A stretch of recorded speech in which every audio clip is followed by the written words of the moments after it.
Welcome, welcome, welcome to Two Brothers and an Idea. They call me Ferdinand, bringer of balance, leader of many disciplines, and one of your hosts of Two Brothers and an Idea. And y'all already know I'm here with the big homie, that king out in the streets, Tetaun. What's going on, brother? Oh man, ain't much going on, man. I am just getting used to this new time for a brief moment. I think there's been a lot going on, and it's always good to see you and have these types of conversations that are unique and different. Um, oh yeah, but it's always good, man. It's all good. Pleasure. So today we've got a unique topic. We're going to be talking about marriage. Yeah. Oh A yeah. lot of lot of married people out there, and some who have a voice, others who may feel like they don't as much have a voice. Hmm. What's your thoughts on that? Well, this conversation brings about a lot of reflecting, being that there's a lot of discussion about whether or not marriage is relevant, whether or not marriage is necessary, and I think that it would do a good service to just have a conversation about what a healthy and successful marriage looks like, right? Um, Too often, I think that we take cues from many different places, understanding what a marriage is. A lot of people will suggest that a marriage is a contract, or it's an agreement, or it's a partnership. Those from the biblical perspective will take their references and understanding about a marriage and relationship, and they'll take their cues from the Bible. So I think that in this conversation, what I think I want to get out of this conversation, or at least exchange dialogue about, is most importantly, what does a healthy marriage and successful marriage looks like, right? A lot of times we talk a lot of negative stuff and what's wrong with a marriage and why we're not happy. But I just want to take this time to really express and share thoughts about what a healthy marriage looks like. And I know that yourself is married. We have a lot of friends that are married. And I would say that we're subject matter experts to a certain degree, correct? I would agree. Yeah. So I'm ready to dig in, man. It's been a lot going on in the news, man. Have you been following the news on the internet lately? Because the internet is undefeated. Um, I haven't been hearing too much about marriages, Hmm. but I've heard about a few other things. But diving in on marriage, diving in on healthy marriage. Um, I do think that there's a lot of skewed perspectives out there. Hmm. And we got to come to the people who are in successful marriages to find out what needs to happen. To have those successful marriages, if a Right. person so desires. So, what is that? That is maturity, accountability, responsibility, humility, and sacrifice. Those five right there are really needed in everything that a person does, period. But especially in a marriage, if you want that marriage to grow and evolve into what it is, let's say, supposed to be, you got Right. to have those five, and that's got to be from each person. So that wife and that husband, they got to be equally yoked on those five. And I'm gonna say them again: maturity, accountability, responsibility, humility, and sacrifice. Those are very good ones. I think they're very foundational. I think that a lot of times when we think about maturity, um, some will think that you have arrived in an absolute understanding of all things. And I think the biggest challenge is getting to really mature yourself into a place where you can become one with your wife, with the person that you are married to. A lot of times we look at marriage as a 50-50, you do your half, I do my half, and whatever that may be. But I do think that if I'm in position to give 100%, right? Meaning lending myself of maturity, of responsibility, of accountability, of humility, of sacrifice.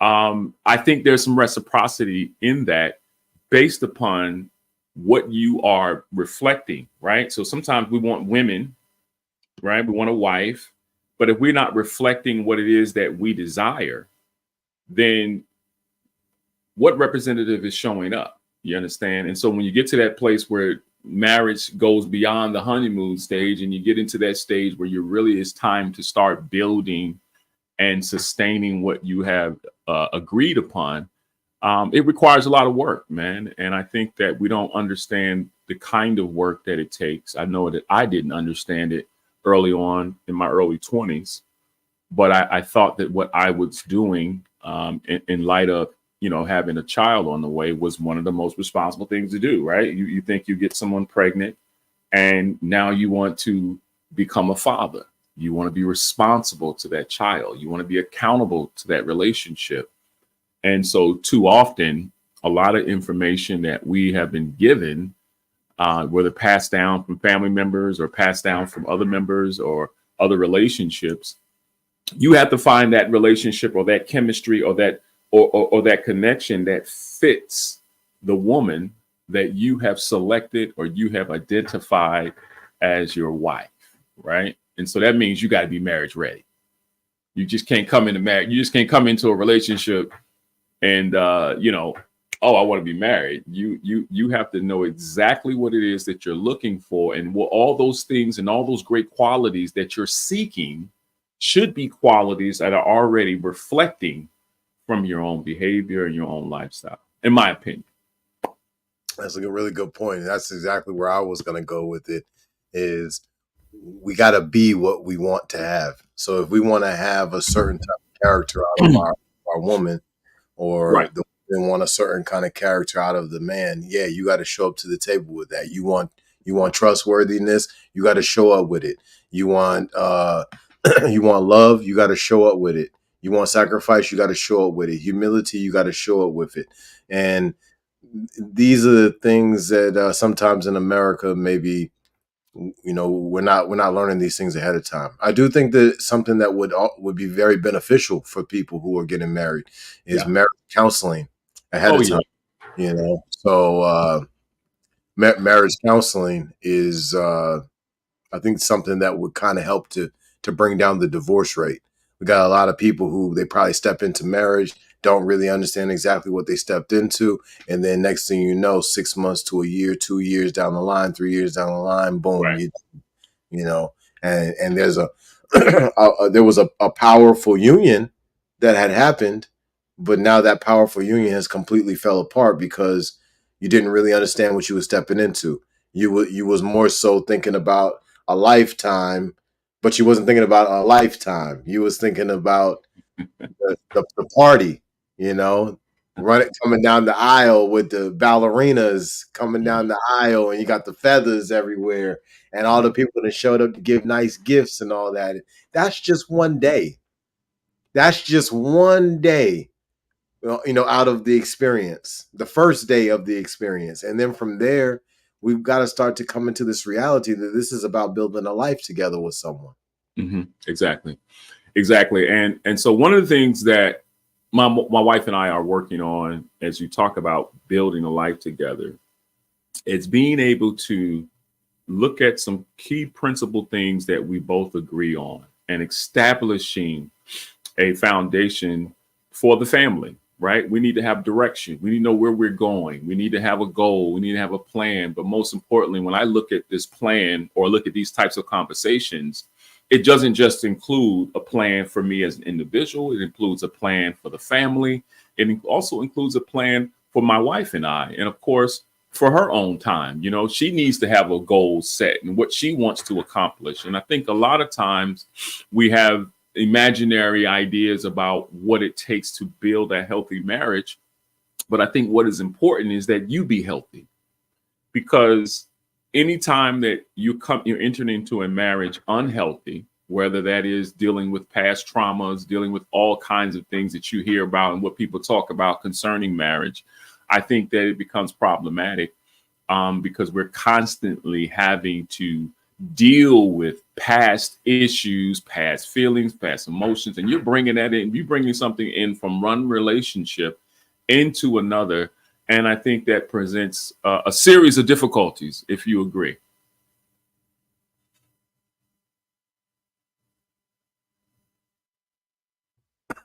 Microphone was off. I would say that that's 100% correct, man. You know, Yeah. when I'm talking to different people, when I'm counseling or when I'm consulting with people, I let them know all the time. This is about a journey of self.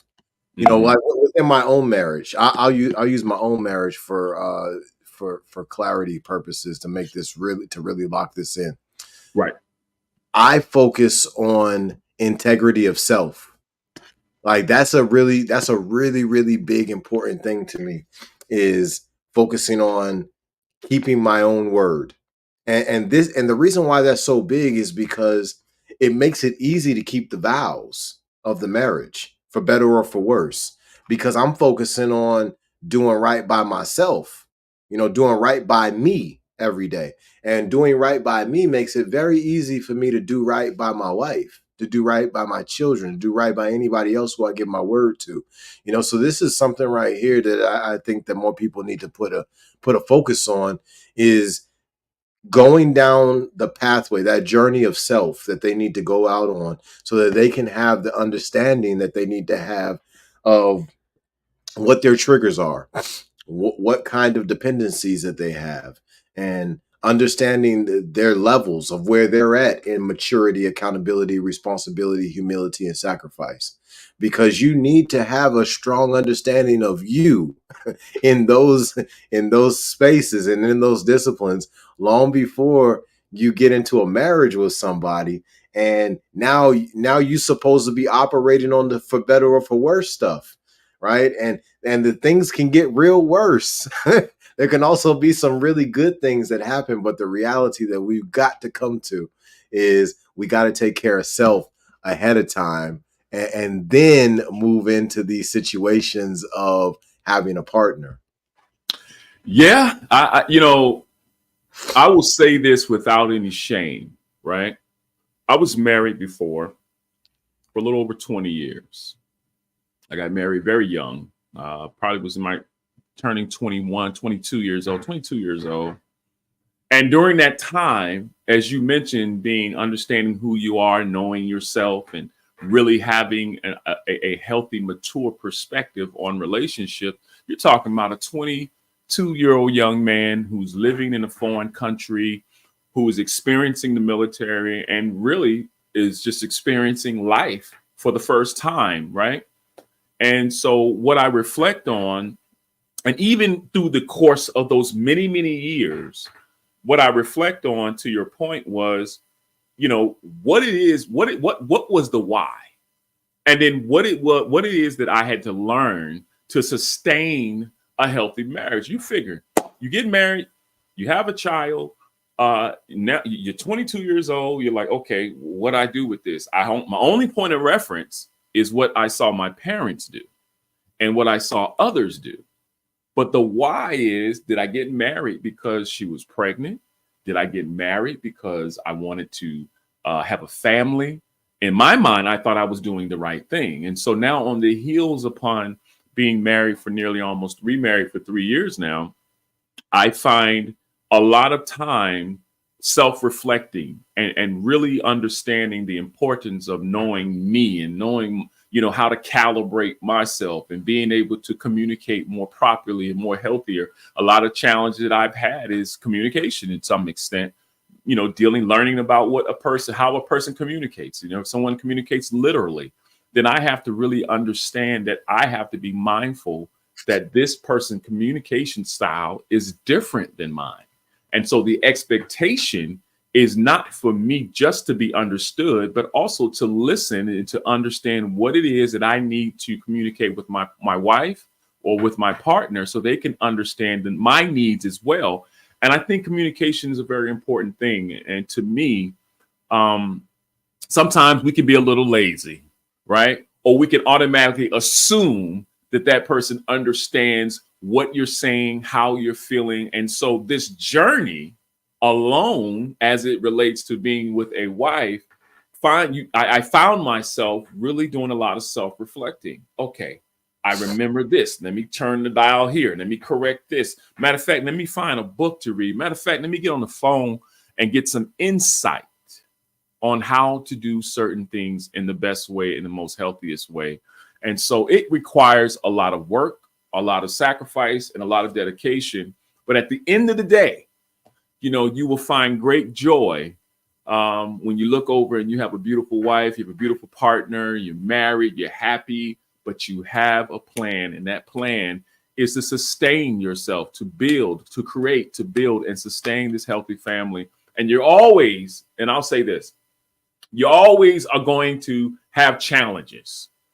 If anybody tells you I've been married for X amount of years and we ain't never da. Well, it sounds good, but there are disagreeable moments. There are times where you have to compromise. There are times where you have to, humble yourself and look at things from your wife or your partner's perspective. And I think it's important to be sensitive to that. And as well, be very empathetic because again, we've been given a lot of bad information. Especially when you run around beating your chest, I'm the man of the house. I'm the man, I'm the provider, I'm the protector. But what does that really mean in today's society when you think about protection, when you think about provision, right? Automatically we go to the material things, we go to the natural things. But I think it's important also to protect your wife's emotions, to protect the continuity and the culture of the relationship, and as well provide a safe place as well as she's providing a safe place for one another so that you all can grow together. And that's important, being able to grow together. I'm glad that you brought up some of what you said, the protecting your wife and protecting the family. I think that we got to change perspective on how we believe in those things, what we believe about those things. Because I was watching a show on Disney Plus, The Acolyte, real good show, and there was this assassin who was supposed to take out one of the Jedi Masters, and so the Jedi Master, he's levitating, he's sitting up like 3-4 feet off the ground, Indian style. He looks like he's levitating like a monk in Tibet or something, or so the assassin is trying to get to him, but she can't get within like 3 or 4 feet of him for whatever reason. He has this force field around him, right? She just can't get through it. How do we achieve something like that in our marriages? How do we achieve that in our real life? That force field. Well, what is that force field? That force field, for some people, they may call it the armor of God. How do we put that around our families? Well, we do that by living very specific principles. We do that by living ethics. We do that by living the universal laws in honor of them. And it puts that hedge of protection around us. It protects ourselves. It protects our marriage. It protects our family, all of it, when we walk that in diligence on a regular basis. So I think that this is something that we all need to take a look at, to see if this is the way that we're going about protecting our families. Because many of us, when we think about protecting our families, we're thinking about ADT. we're thinking about some kind of a security system to get plugged into the house, or we're thinking about purchasing something that Smith and Wesson made, right? Trey Pound, who knows, right? And I'm not saying that these things aren't necessary, but I am saying that we need to have a different look at what protecting our family is. I've had conversations before. Actually, I remember a conversation I had about a year ago, vaguely. And we were talking about the very same thing about protection and provision. And the obvious is the obvious, right? We understand what that really is, but there's a much understanding where that when you have a wife, the protecting that family, being able to understand what it is that you are the temperature You are the thermometer of the home. This is what I believe. And I believe that you set the tone, you set the culture, you help develop that climate, you help develop that atmosphere. So the thing is that you have to lead with love. You have to lead with patience and understanding and knowing that sometimes we see things the way we see them. And we expect people to respond and act a certain kind of way because this is the way I think I would handle a situation. But the reality of it is that you're dealing with a different person. You're dealing with different circumstances. And so you have to give space to that woman to be able to hear what it is that she's saying. A lot of times we take the wrong approach where we subscribe to much dogma, where I'm the head of the house and everything that I do and say goes, and all the barking and preaching and screaming about you being the leader. But hypocrisy breeds rebellion. A good friend of mine would say this all the time about the hypocrisy that we display even in our own homes. And so what I have learned to do is really get back to a foundational principle. And my foundational principles come from the Bible. And as we were talking, I was thinking about, and I looked at a scripture that stands out mostly to me about how in order, and I think it's in the book of Ephesians, I think chapter 5:28 or something like that, where it talks about how a man, in order to love your wife, you must love yourself. And matter of fact, let me read this here. I want to get your thoughts on it. Ephesians 5:28, it says, "So ought a man to love their wives as their own bodies. He that loveth his wife loveth himself." Now, how is that? Go back to what you said earlier. I'm glad you brought it up. I'm glad you brought that up because this is very important. We live in a mirrored reality. So when we love ourselves, we automatically create the capacity to be able to love others. But we're not able to truly love others without the capacity of loving ourselves, because this is gives us the sight, the third eye sight. That ability is not there without becoming. We have to become whatever it is that we want to see or we want to realize in our existence. So what you just said, right and exact. and it's something that we all need to grow in, because there's levels to this. It's not just an actual truth. There's levels to that truth of that thing. So yeah, powerful. And then you think about another foundational text. It's in Colossians. I think it's Colossians 13, 3:19, where it explains the idea that husbands, love your wives, but be not bitter against them. I'm glad you're bringing up these connections to biblical doctrine. I think we need to be careful with those with that way of allowing it to guide our marriage, because there's some other things that it says in the Bible. One of those things that it says is to silence those women. Well, yeah, there's quite a few things that it says in that Bible about putting people into slavery and things of that nature. So I think we need to be very aware that there are some things that we can use out of that Bible, but we need to be very careful on, saying that the Bible is our source for how. Well, I will say this for Tetaun, right? For me and my house, I'm going to stand on the word of God, right? But I do understand in context to what some of the things that have been written, that has been expressed as Paul, you think about the silencing of women and understanding what was going on during that time. A lot of times people pick and choose. And that's just like with anything. But I do understand the fact that when you think about marriage and you think about partnership, there has to be some type of point of reference and guideline of how you should live and how you should govern that relationship. Now, other resources, you mentioned earlier about marital counseling. I think that's important, right? Well, I'm not saying at all that marital counseling is supposed to be the thing that helps you govern your marriage. What I'm saying is universal law is what you're supposed to be using to govern a marriage. And that is supposed to come before any written doctrine that exists on the planet. Well, I appreciate that. And I think you can hold true to the beliefs that you hold to. I guess this is why you have Two Brothaz An Idea, right? So what I've learned to do along my journey, because what I'm speaking about naturally, and in this point, I don't give it, I don't give my perspective as the rule of thought, rule of law for everyone and everything.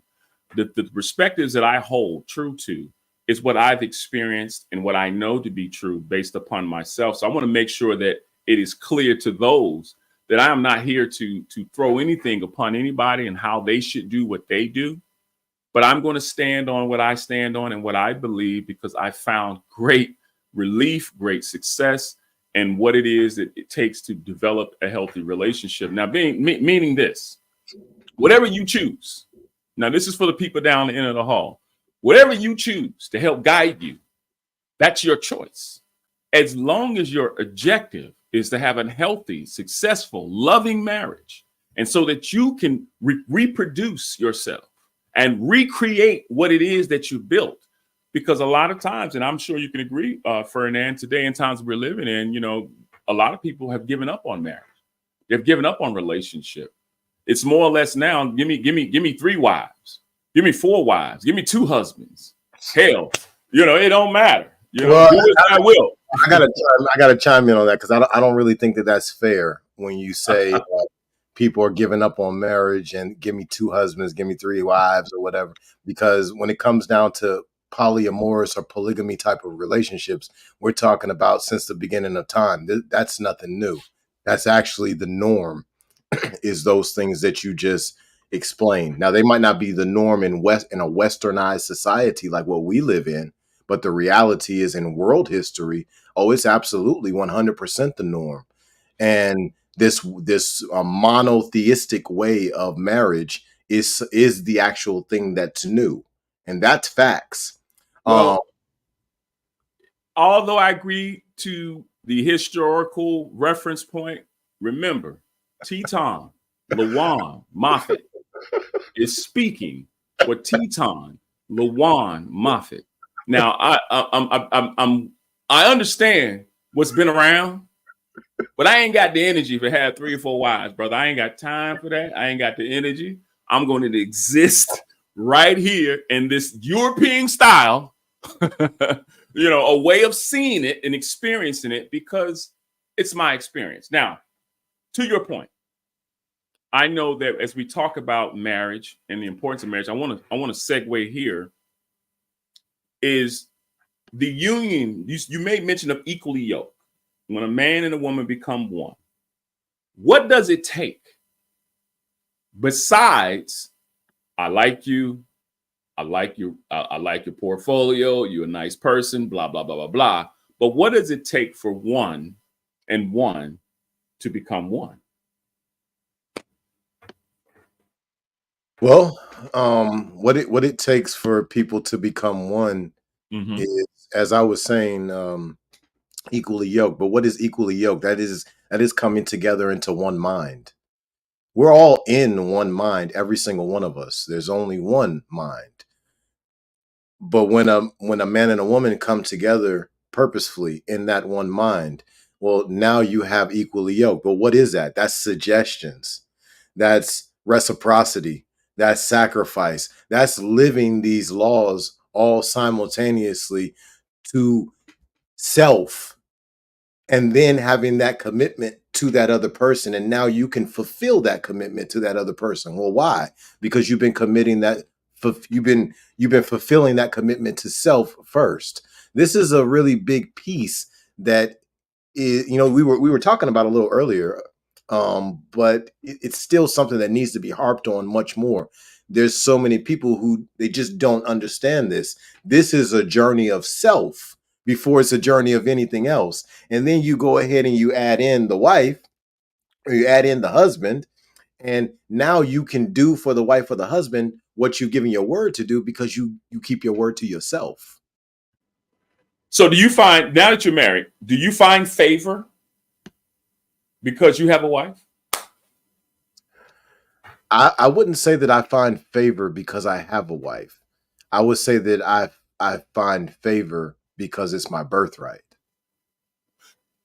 Okay. So what when we think about marriage, and we think about our community and many conversations that we've already had, right? Sure. When we think about it, there are many sources that we can identify to help us build healthy marriages.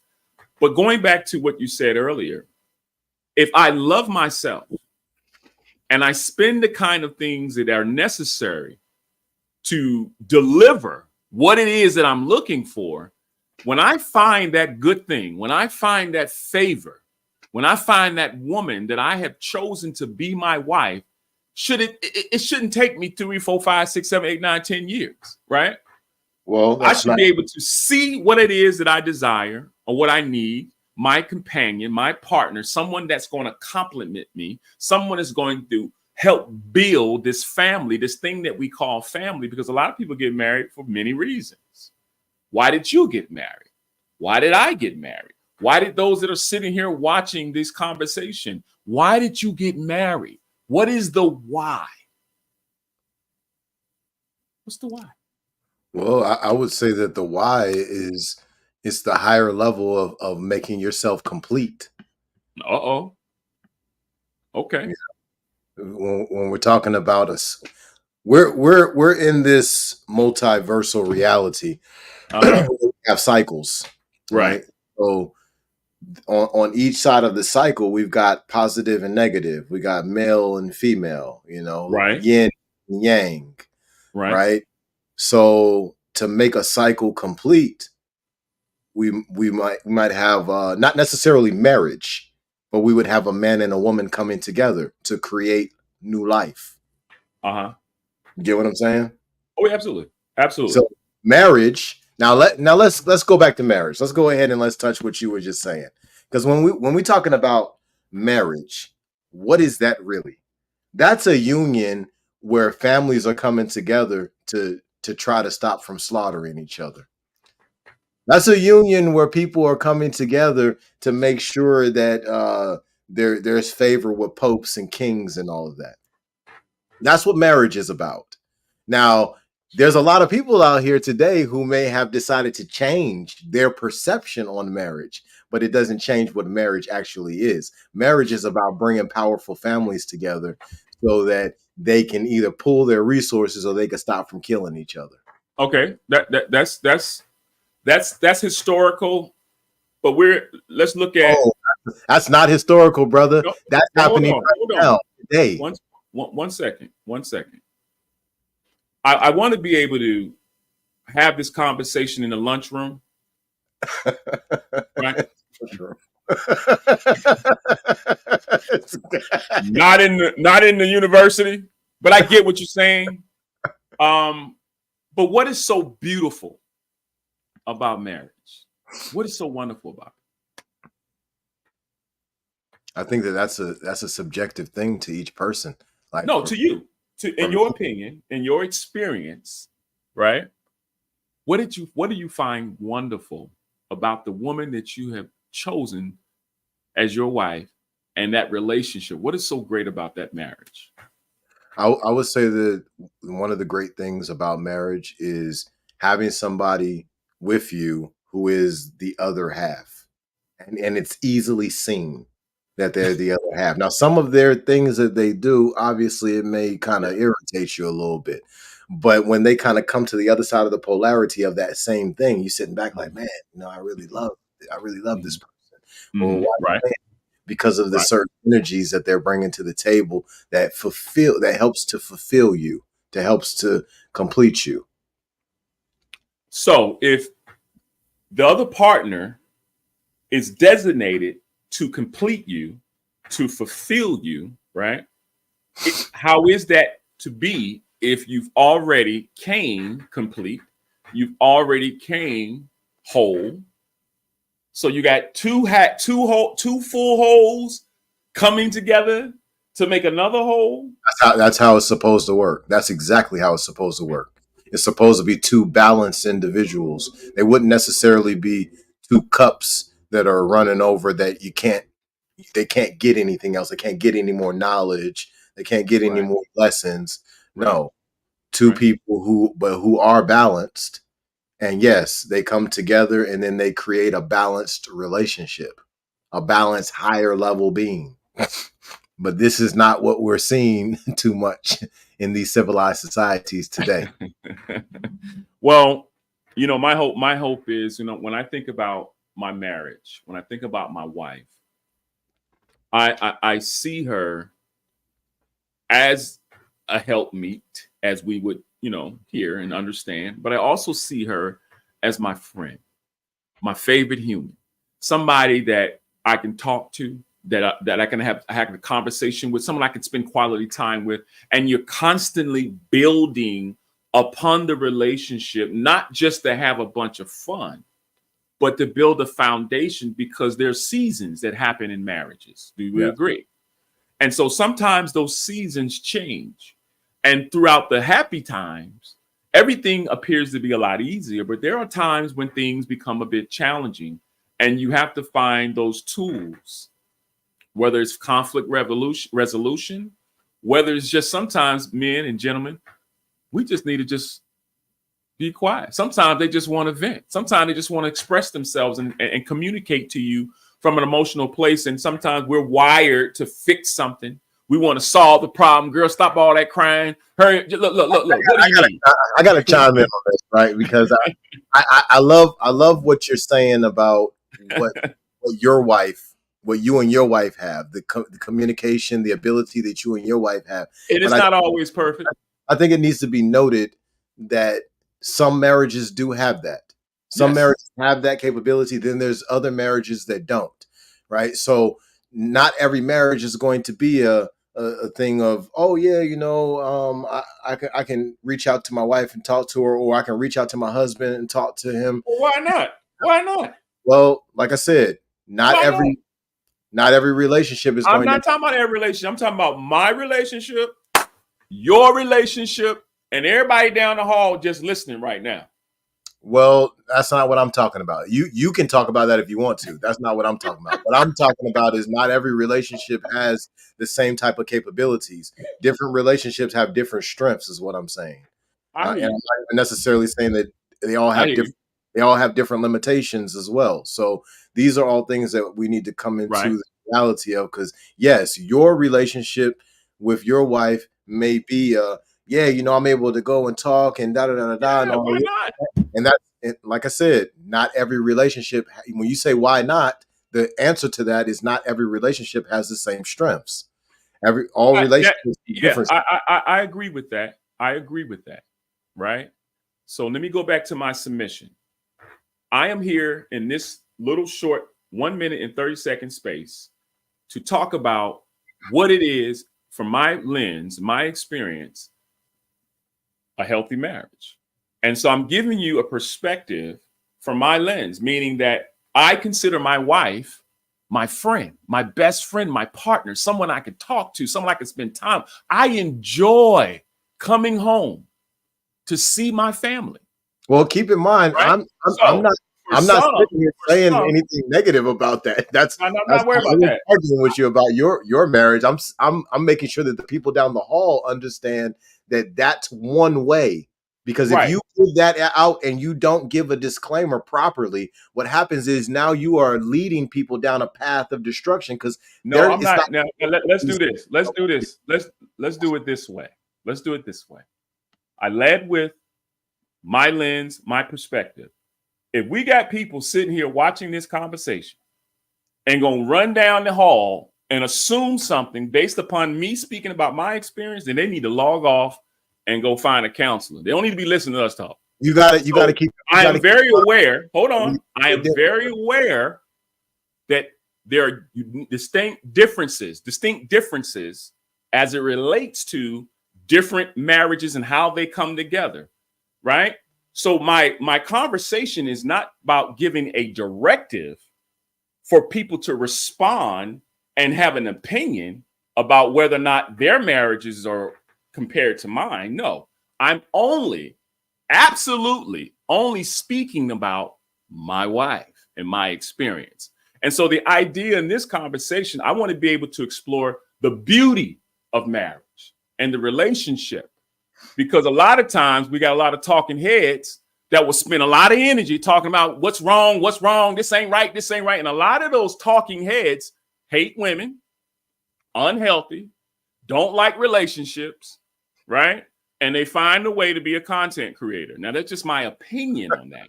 So I hear you and I'm with you and I understand where you're going. I just wanted to make sure that my disclaimer is very specific to Tetaun and his experience, and still being aware and conscious that everyone's experiences are different and not the same.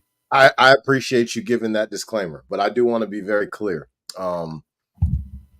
That's one of those kind of disclaimers that I think you should give on the beginning of whatever it is you're about to say on what a healthy marriage is. Because when you rewind the tape, sir, I said my experience. Let me finish. All right, because there are a lot of people out here who are down the hall, or they're close to us on the hall, or whatever the hall situation is, and they will take what they hear and think that's the way to go. This is the reality. Is that maturity? It doesn't matter whether it's maturity or not. The point is, are we responsible for speaking about our experiences and being responsible how it travels out? So like I was saying, that it doesn't really matter about that. What matters is this is what people do. So there's the responsibility that we hold because of what we know that they might do. This platform is about leadership. Obviously, it's about leadership with the men, helping the men gain back control of their home, gain back control of their communities. But we've got in the reality that you and I, we're in a heavy leadership position. There's a bunch of brothers out here who are watching this platform, and they're looking at us like we're the quintessential version of marriage as a husband. No. And you might not be, and I might not be. But what I'm saying is, you talking about the people down the hall on a regular basis. I'm talking about how the people down the hall behave. You're talking about how they should behave. Well, remember, I will say this, and in the meantime, I want to give a shout out to Martisha Williams, my cousin Deetra. Peace and love to Terrence Summers. Joma says, sir, what my good friend Martisha, she says, and that's your Army comrade right there. Of course, there is no other. I would rather go through a trial and tribulation than with the person I'm with now. Okay. We ought to bring Martisha up and let her unpack that.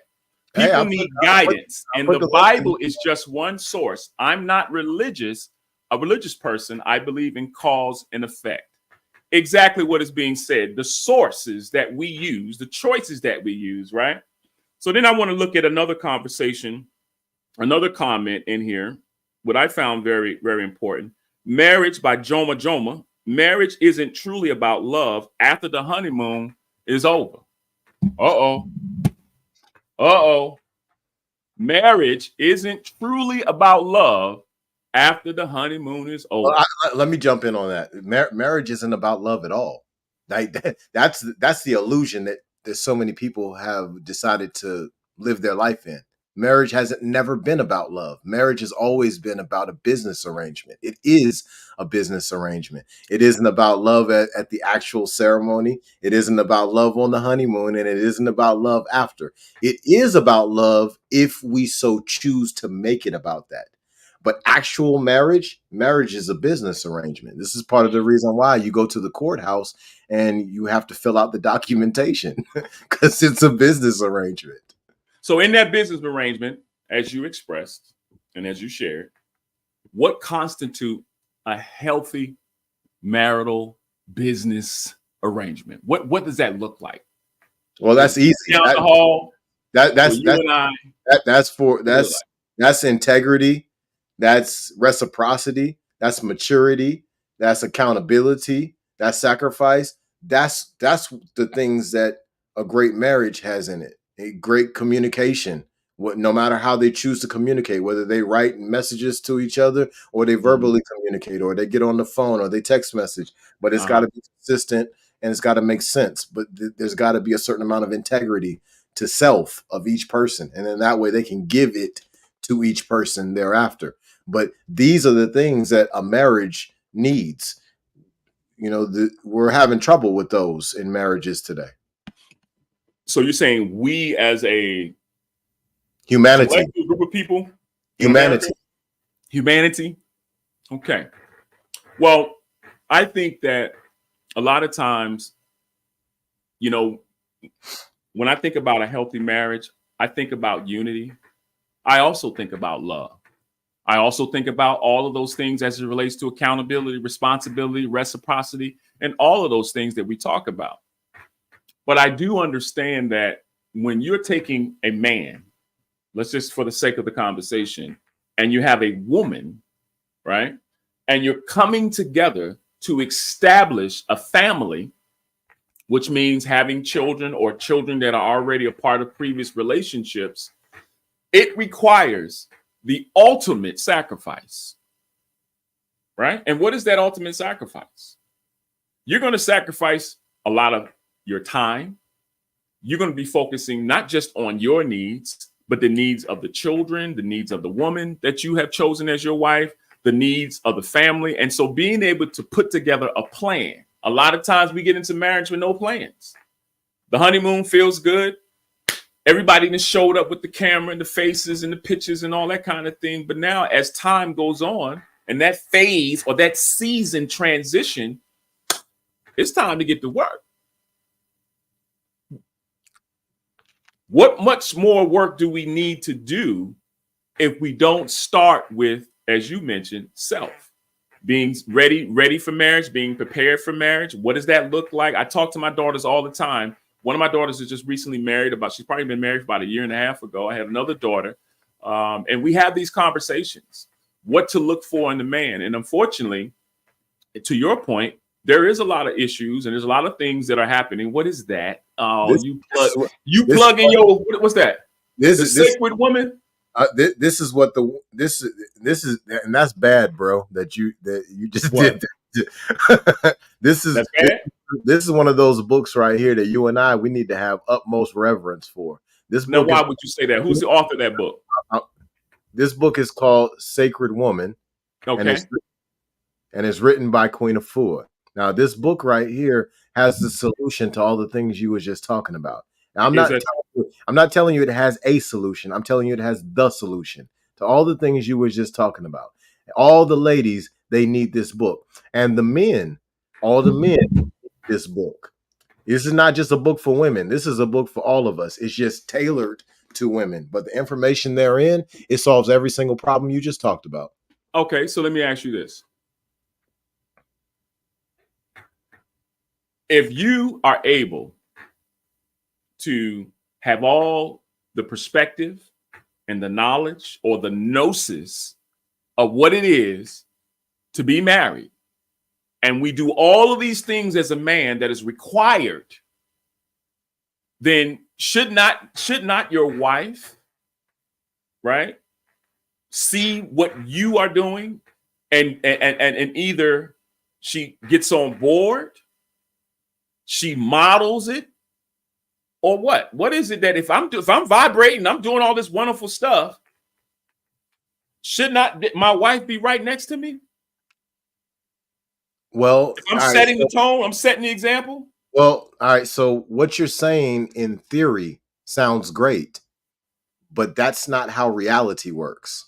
No, I'm asking a question per se, meaning that if I am doing everything that I need to do as a husband, yes, all of the things that we have mentioned and some, and you find that your wife is trying to find her way, should it not make sense that whatever it is that you're doing is going to encourage or influence her to work on certain areas of her life to become closer and connected to you?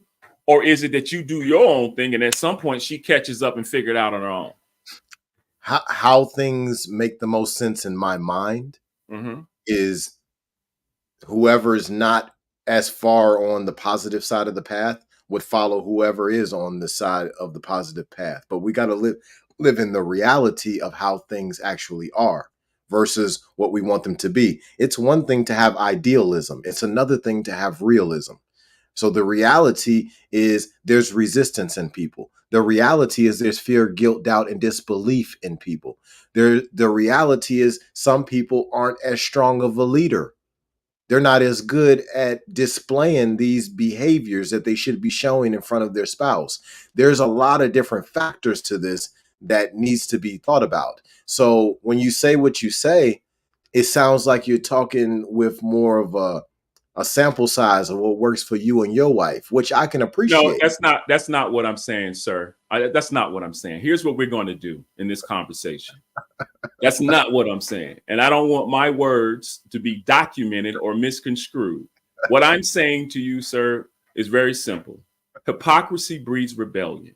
We can sit on this application and talk about marriage and how wonderful marriage can be, marriage is be. And if we're not doing the things to build a successful marriage from a man's perspective, we can have all the knowledge. Knowledge puffs us up. We can read 1,000 books, and we can go through 1,000 seminars. But the witnesses in your home, i.e. your wife, right? We're talking to the people down the hall, i.e. your children, right? More is caught than taught. And so what I want to deliver in this conversation is just to get people to be encouraged, right? There's phases to this dialogue. It gets deep. And I totally understand it. But there's a lot of conversations that don't lend itself to have a healthy relationship. And all we're talking about is what's wrong, what's not working, this is that. But let's have conversations, not you and I, but let's continue to have conversations about what it takes to continuously have a healthy marriage from a man's perspective. Because I'm not concerned about a woman right now. I ain't concerned, brother. If you want to lead and you want to be the man of your home and you want to be large and in charge, then you got to start out small. That means with humility, with love, with compassion and understanding. That ego is very problematic for us, brethren. And sometimes we lead with that in an unhealthy way. So I guess I could just try to respond to that. You don't have to respond to it. It's thrown against the wall for thought, because here it is that, and I'm on this Clubhouse, actually the fan base app, these audio apps, and to your point, you have a lot of brethren that will come in and they're hurt, they're bleeding, they've had bad experiences, they have sustained pain since their childhood. They have issues with their mothers, issues with their fathers, and they come into these sessions and conversations about relationship and family, and they're sick mentally, emotionally. And so the information that we've been getting from a segment of our elders as we have developed in our manhood has to be upgraded.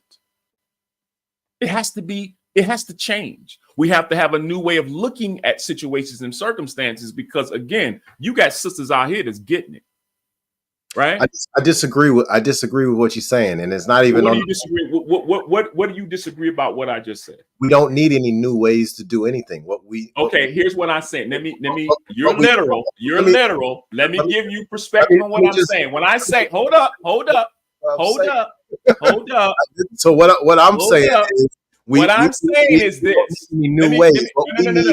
We need is the ancient ways that actually work. I'm not with that. We need the ways of our. You don't have to be with it. I'm telling you what's facts. Okay. Here's what I'm saying. Before you speak, sir. Let me explain to you what I'm saying when I say upgrade your information. I mean is how young men are reared. We've been reared to certain groups of us, segments of us. I don't know about you or anybody else. But in our development, we're reared to go sow our oats, chase women, no self-control, has as much sex as you want to have, chase every woman that got her behind out. You become a predator. And so by the time you get to a certain age, because it's cool, you smelling, you doing, you know the conversations that the OGs used to give us when we were in the neighborhood, right? We've been reared a certain way to not respect ourselves, but not alone respect the value of a woman. So when it comes time to have a wife, you don't even have a point of reference. You don't have information, or the information that was given to you is wrong. It's destructive. So this is what I'm talking about. Being able to educate yourselves, being able to learn and develop, and stop using old information that is dogma. That's what I'm talking about. Okay. You got it. We're gonna have some fun today, Jack.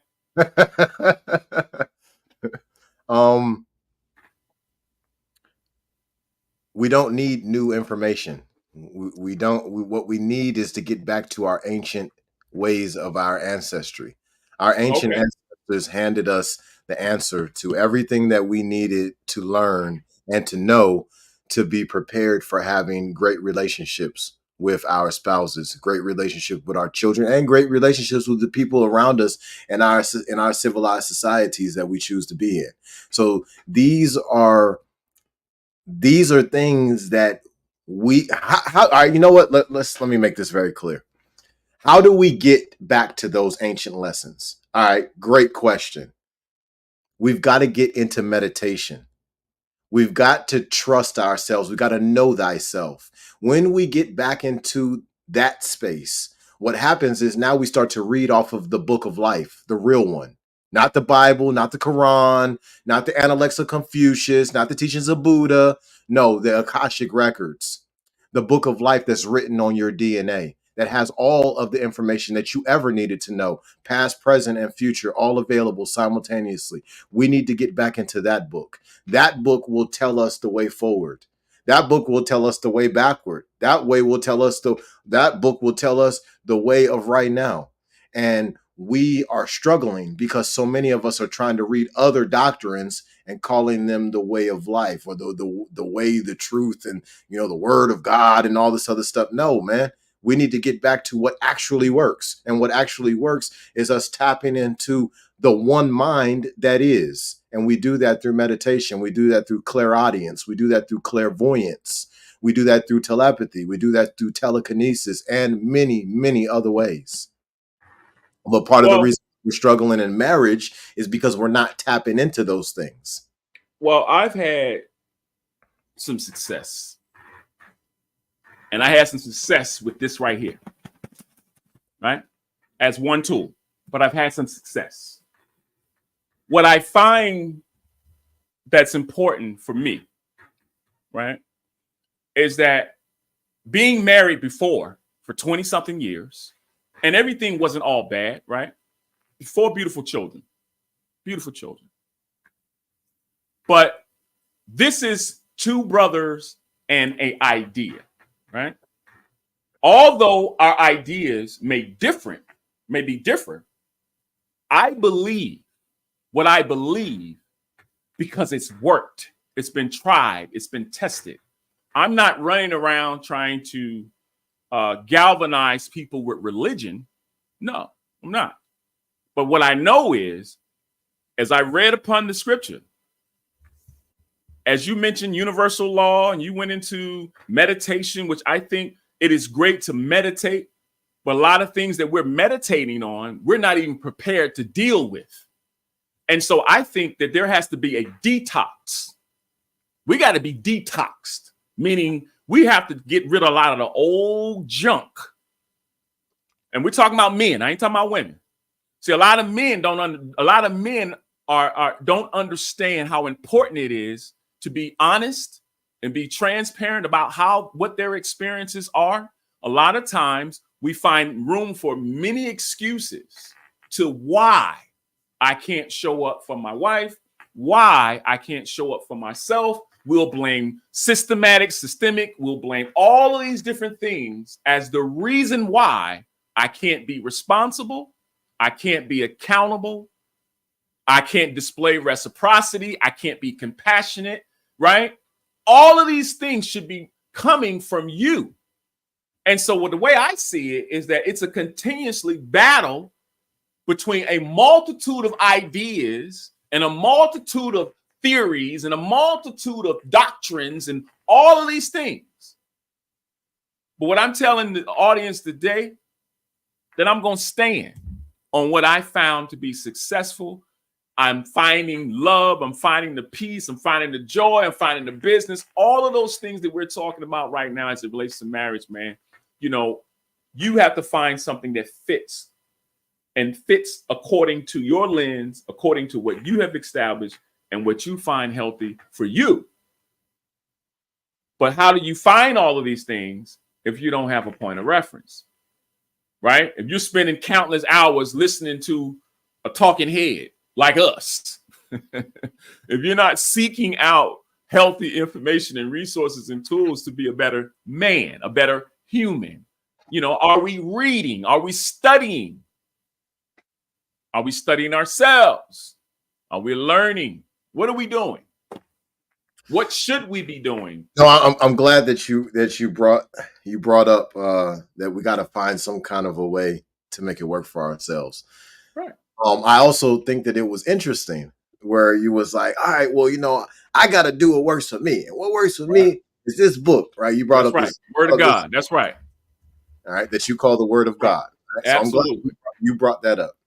Mm-hmm. What's funny is how so many people, including you today, was talking about how that I don't really need to worry about the ancient ways. I need to do what this book says. Well, that book tells you to do the things the ancient ways. Well, that's not exactly what I was implying. What I'm saying is our ancient ancestors is the ones who wrote the scrolls that are the books inside of that book that you were holding. You would need. My point is this: if you were ever going to live by any information in that book, you would have to live by the ways of our ancient ancestors of the land of Judah, of the land of Put, of the land of Malak, okay, of the Fertile Crescent. Mm-hmm. Yeah, that sounds good. I think a lot of that is important. I think a lot of that is great to learn. I'm a reader. I'm a studier. I can talk about all kinds of stuff. We can talk about New Age. We can talk about Old Age. We can talk about ancestors. We can talk about all kinds of different thoughts or ideas or philosophies or doctrines or belief systems. What Tetaun is speaking about is my experiences and the joy that I have found in my existing marriage and the things that I am seeking to build and the things that we're putting in place. And so in this moment, I just want to encourage brothers that are married, keep staying the fight. I want to encourage my brothers, man, if you're having a hard time, man, we got to find accountability partners. You know, we got to find brothers that are that you're going to respect, the brothers that you're going to keep you, that's going to help you, that's going to mentor you. A lot of times we don't have nobody to coach us through certain situations. Now, there's many times we can get on the phone and we can call and say, bro, I got a situation here. Can you help me through this situation? And that's important. Brotherhood is important. And I find value in that when we're talking about the challenges, the growth, and what it looks like to have a healthy marriage. I think that brotherhood is really important because, again, some of us didn't have that reference growing up. We didn't see a healthy marriage in our families as a child. We just didn't see it. Some of us did, and we made different choices. Some of us didn't, and we made better choices, right? So I guess the greater challenge in this conversation is to understand where you're coming from, right? And for you to understand where I'm coming from, right? But at some point, what is working for you or what is working for Tyrone or what is working for Keisha may not work for Tetaun, may not work for Ferdinand. But there are some universal principles and there are some historical things that I think that's important that we learn about marriage and relationships. But for me, man, I have to go back to source, man. I have to go back to the word as a reference point. Okay. And as I made mention, no shade, and I'll land my plane right here.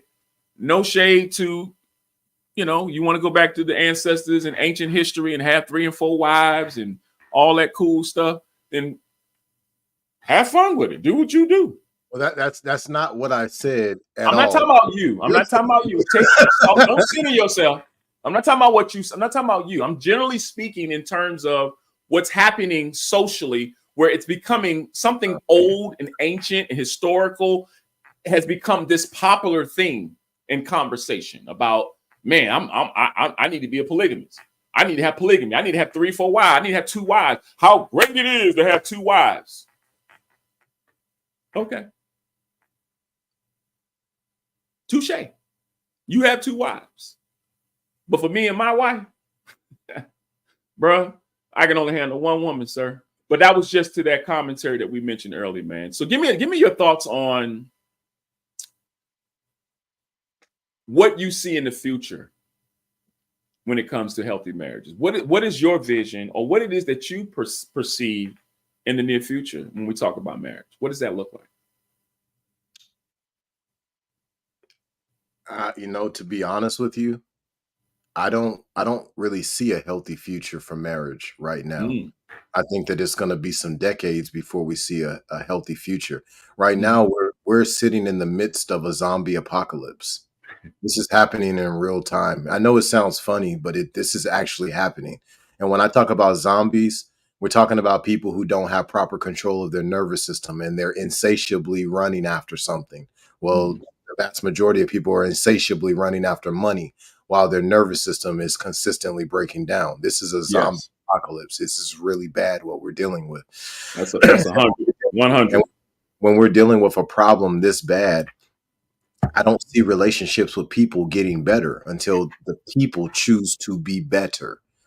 And Mhm. that may sound cliche, but it's just is what it is.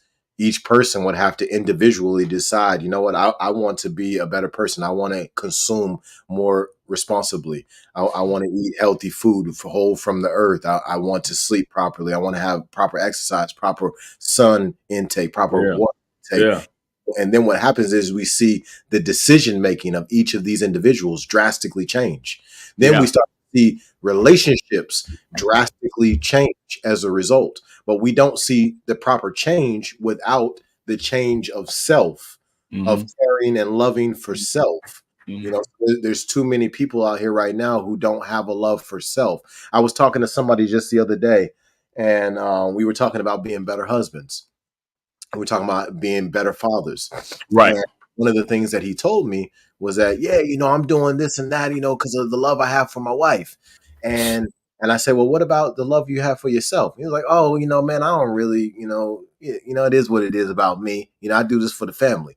And I'm just sitting back listening to that. And I'm like, wow, like this person doesn't even understand that because of that type of mentality, they're going to run themselves into the ground for this love that they have for the family.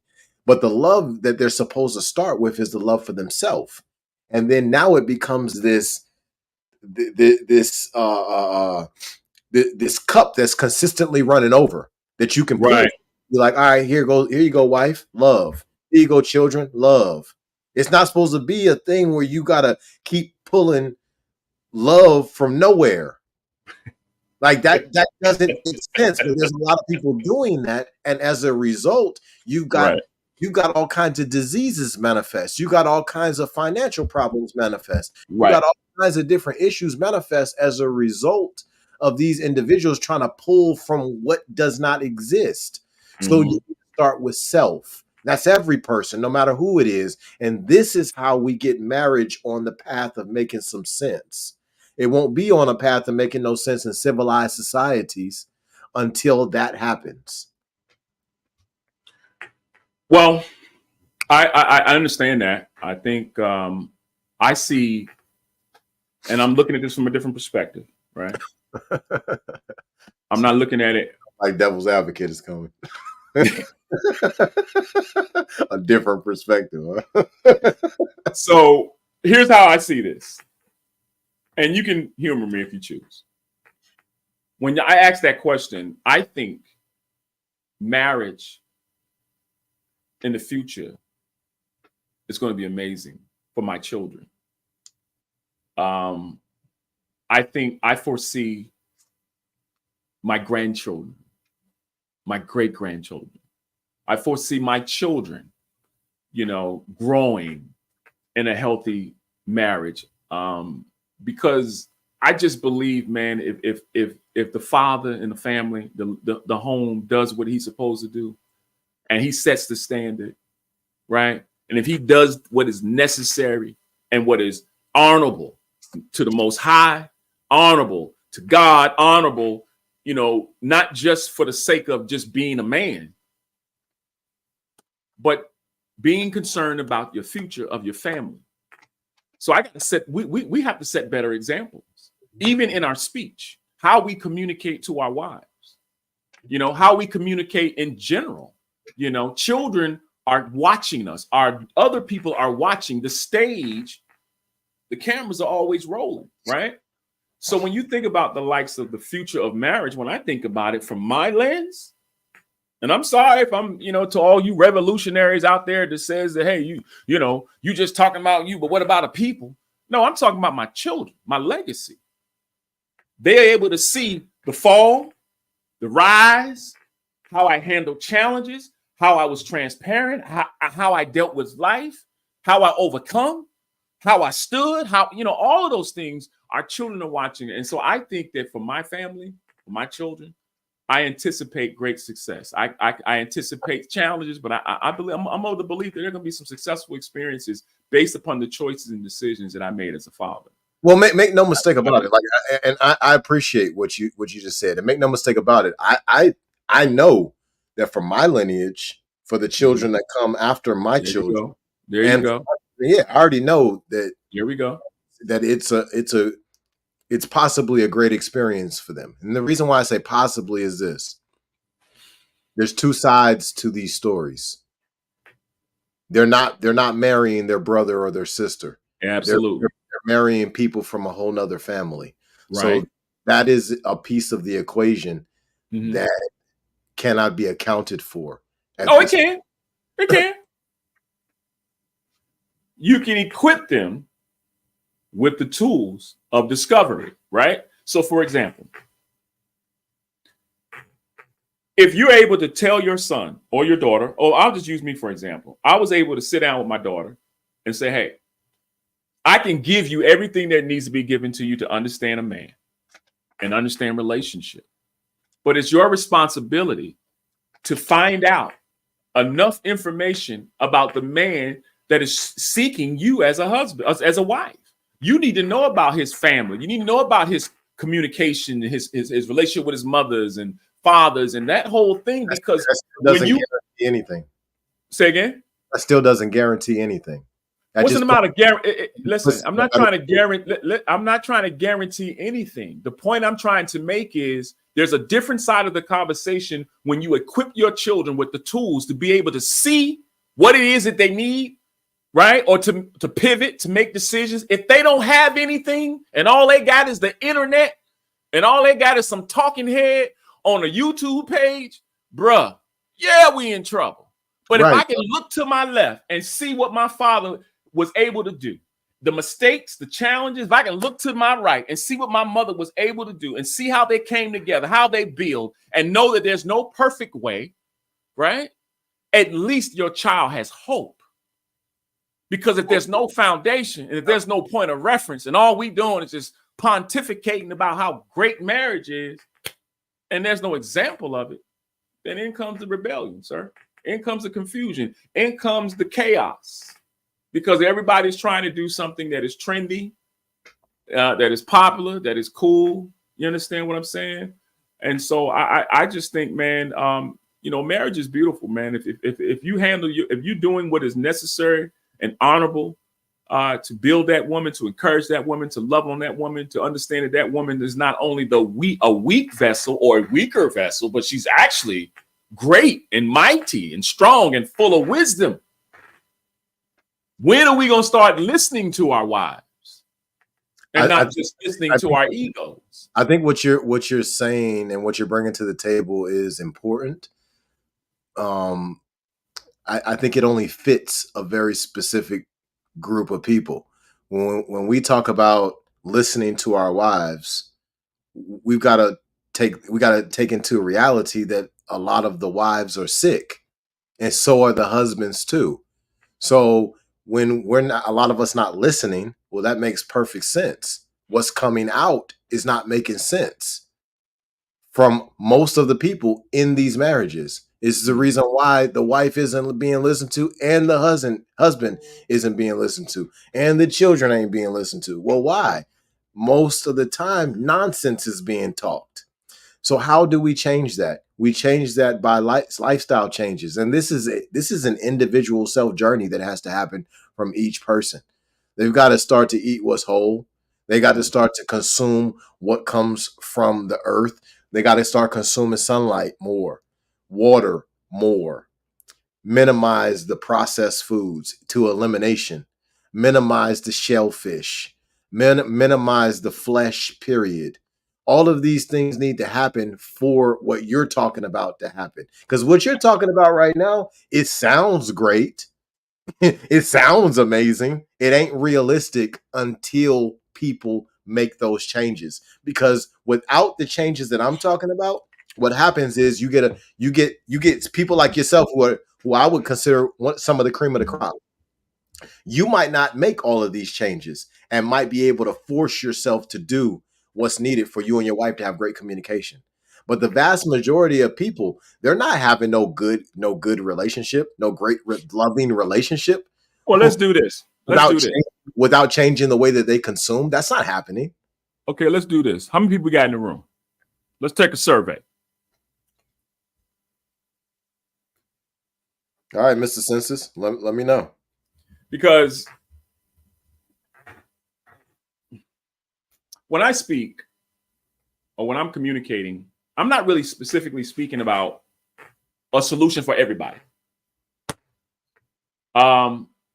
In this conversation I'm having with you, and if we had people in the room, we had a few people in the room joining us. Normally what I do, I'll say, okay, well, what's going on in your life? And if you find that a lot of stuff that we're talking about, there's a percentage of people not even experiencing it. They may know somebody who's experienced it, right? Or they may understand the difficulties and the challenges of it. But I think what is most important for me in my communication is that I'm speaking on evidence-based facts as it relates to what I've experienced and the journey that I'm on, right? I'm not suggesting to anybody to do as I do, right? I even stand in opposition to some of your belief systems while we're talking about this. But with great respect, I can only stand on what I know that has worked for me in my 50 years of living, right? And that's continuous learning and continuous growing. So I think that one of the greatest things about a healthy marriage is the unity that is shared, the joy that is shared when things are in place. Now, to your point, yeah, I get it. We have a lot of health issues, a lot of mental health issues, a lot of emotional health issues, and a lot of these things do not marry well, pun intended, right? A lot of these things do not marry well in relationship because you're taking two different people with two different issues, a whole bunch of stuff, and you're trying to hurry up and get together for some happiness and for some peace. Well, we know what the end result of that is, right? So I do believe that a lot of this work starts with an individual. Before you even think about wanting to get married, there's a lot of work that we have to do with ourselves individually. And I think that's important. You know, as you mentioned, getting counseling prior to marriage, continuously seeking counseling and reading and educating yourselves as an individual. We're talking about the individual man. Because, you know, again, you can only know and do what you know. And if you don't know anything, or your knowledge base or your experience base is limited or flawed, then there needs to be an upgrade. Ding! You need to add more information. You need more education. You need more experience. You need to sit your behind down somewhere, right? And if the things that you're looking for, brother, in a wife, if not, it's not manifesting in you, then what are we doing? What are we doing? Bringing a woman along into your chaos and your confusion. That sounds good. I think it's a two-sided thing. I do think that there are a bunch of brothers out here who are bringing women into their confusion, but I see the same exact thing happening on the other side with the women sucking people into their confusion. So Uh-oh. It just depends Uh-oh. on the situation. Now, for your personal marriage and for your personal relationships that you've had, Uh-huh. um, they may have went a certain kind of way. But the reality of people is just that it's Yeah. going in a lot of different types of Yeah. directions, and most of the I time agree. it's not positive. I agree. And then that also always goes back to the six keys of life. It'll always go back to those. They construct the negative side or they construct the positive side of life, but they're going to construct a side of life Yep. depending what you do within those six: nutrition, water, sunlight, exercise, sleep, and goals. Have some balance within those, guys. Have some balance within those. Any ladies that's watching, have some balance within these six, because without those, you can't have that life that you say you want, or that you telling people that you have. That people who really know, they know you ain't got that life unless you're doing those six. That is the requirement. Well, I have a tendency to stay on the men. Um, there's only one woman that I'm really concerned about in conversation is the woman I married, right? And so I just think it's important for men to be students of men, and really learn and grow what it is to be a man, right? And I think that was one of our early conversations about 14 episodes ago, where we talked about manhood and that journey and what that looks like and the things that we learn and grow and develop as.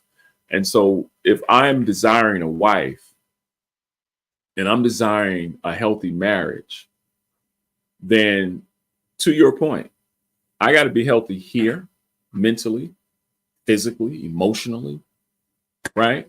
Mind, body, and soul. And there's a balance in that. And you said something very key when you talk about having balance.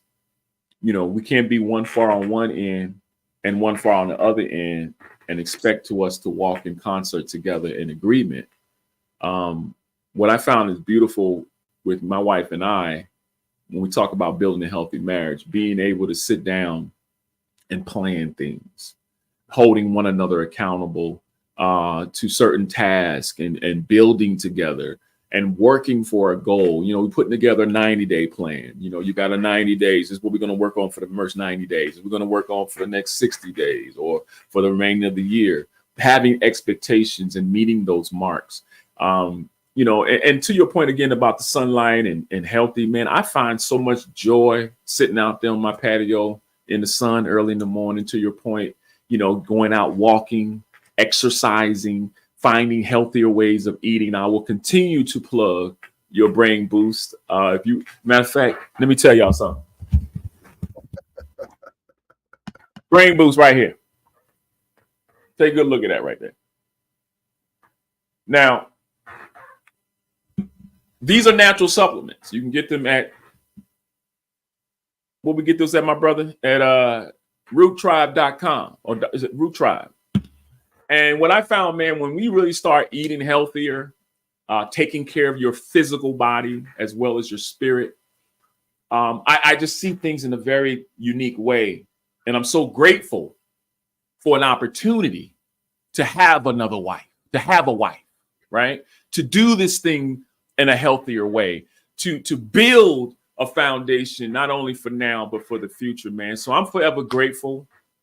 And I'm grateful for this conversation. I'm grateful for the opportunity to share my ideas along with your ideas as well, brother. And, this is a great conversation. I think that we could have this conversation even with some of our sisters, and broaden the perspective, because as you mentioned, there's many sides and many different unique perspectives, but I Facts. want to mirror a loving, healthy, godly family before my children, before my grandchildren, and before the people in my community and the people that I have influence with, man. And it's not always going to be perfect, but I just think that it's important to be honorable to you, to honor your wife, to love your wife, to be patient with your wife, and to be a good steward and a servant in your home.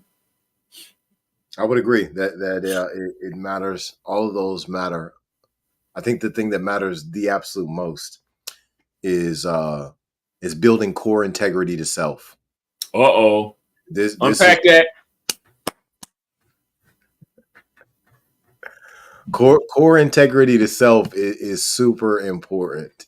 And when I think about my marriage and how I was able to be the person I was supposed to be over the last 9 years, that has everything to do with what I believe about me, what I believe about my word, what I believe about what I'm supposed to be achieving, what I'm supposed to do for my wife, what I'm supposed to do for myself, how I'm supposed to care for myself.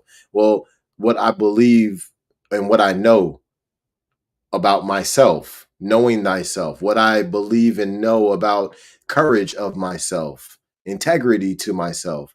These are all things that I've created this reflected vision out to others. I've given them that same energy that I gave to myself. I've also expected a certain amount of energy that I've expected of myself, which put me in a position where now I'm attracting who I'm supposed to attract. And the people that I'm not supposed to attract, I'm not attracting them. Right. Well, this has everything to do with me focusing on me first, focusing on knowing thyself first, focusing on caring for thyself first, focusing on courage for thyself, and then walking into a marriage or walking into a life with a woman and saying, hey, listen, I'm going to give you my best. Well, how do I know that that's true? Because I've been giving me my best. We've got to start giving each other. We got to start giving ourselves our best. And our best is going to be aligned with universal laws. No matter what doctrine you choose to go by, whether it's the Holy Bible or the Analects of Confucius or the Quran or the Koran, the Circle 7 Koran, doesn't make a difference which one that you go by. This information is in there. Those universal principles, those universal laws. You don't even have religion without those.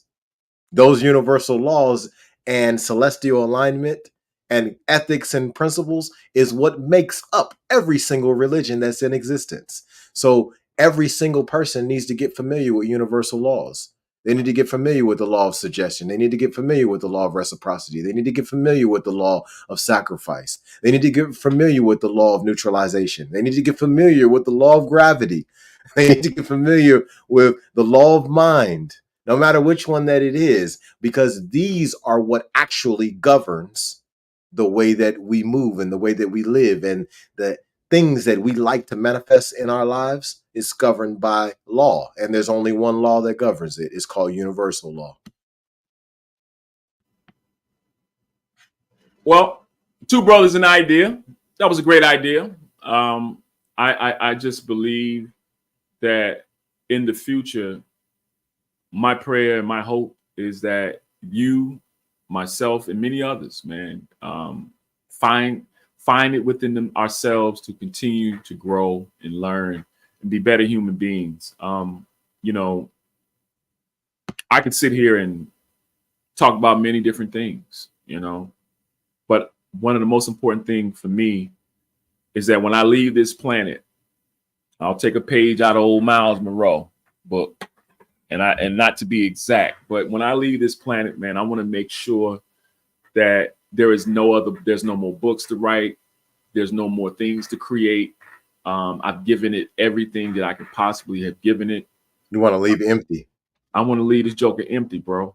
And that includes making sure that I give my children and my wife the best of me.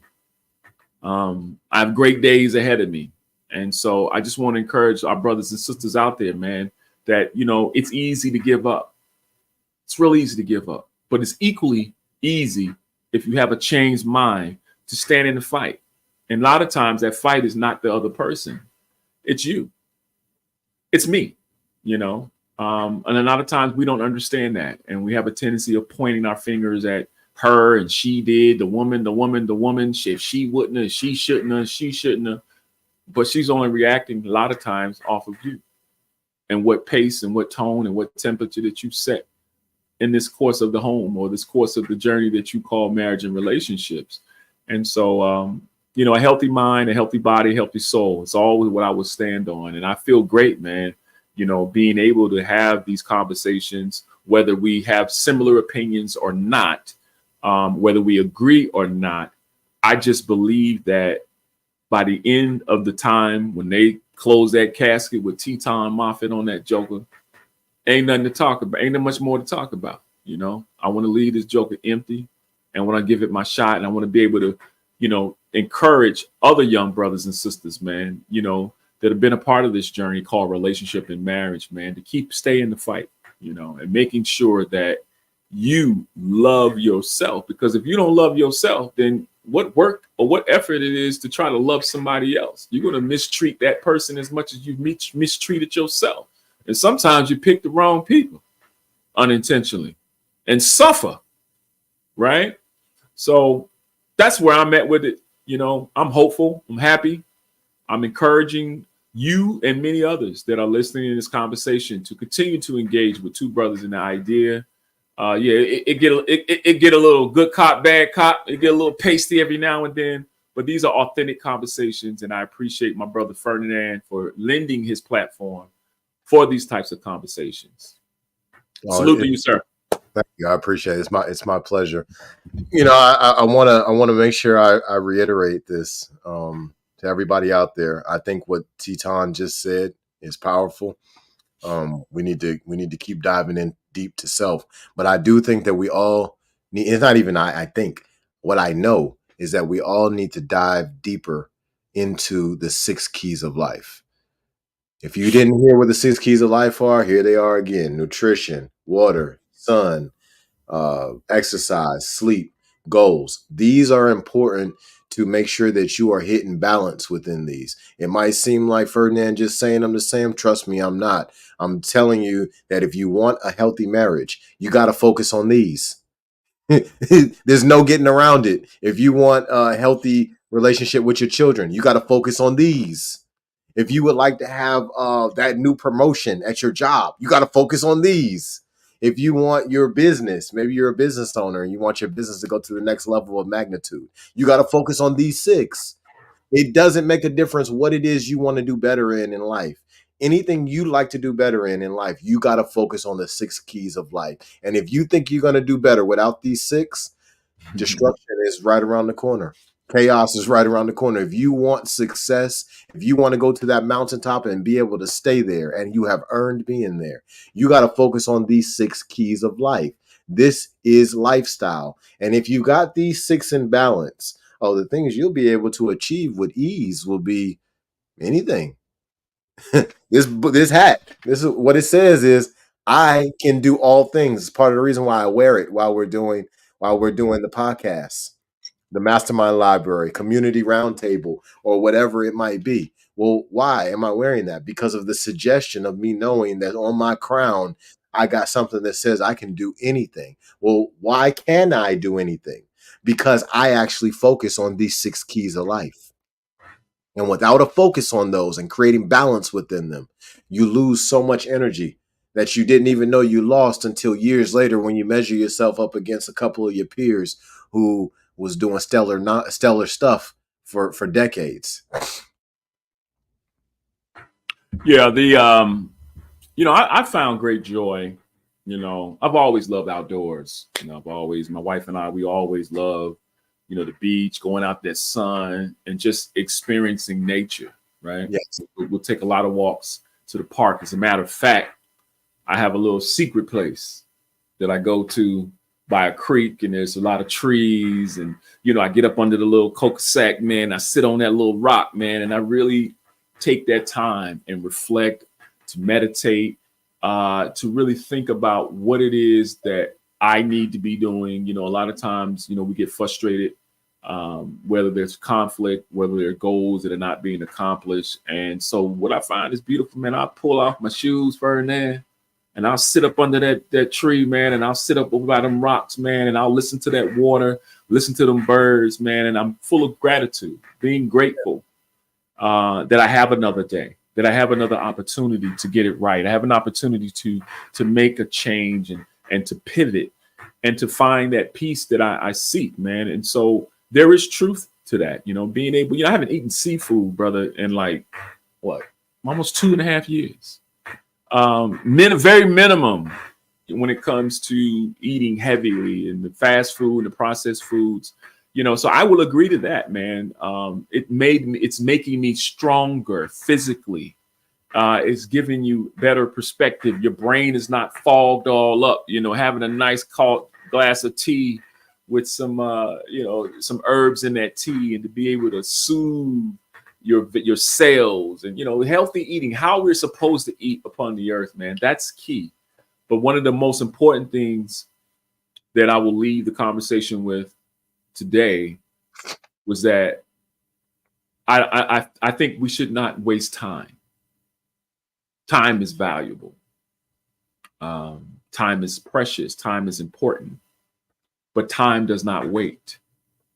And so as we look at the time that we're living in, the times that we're in, these are times that have been going on for ages. There's nothing new. These times are just keep cycling through.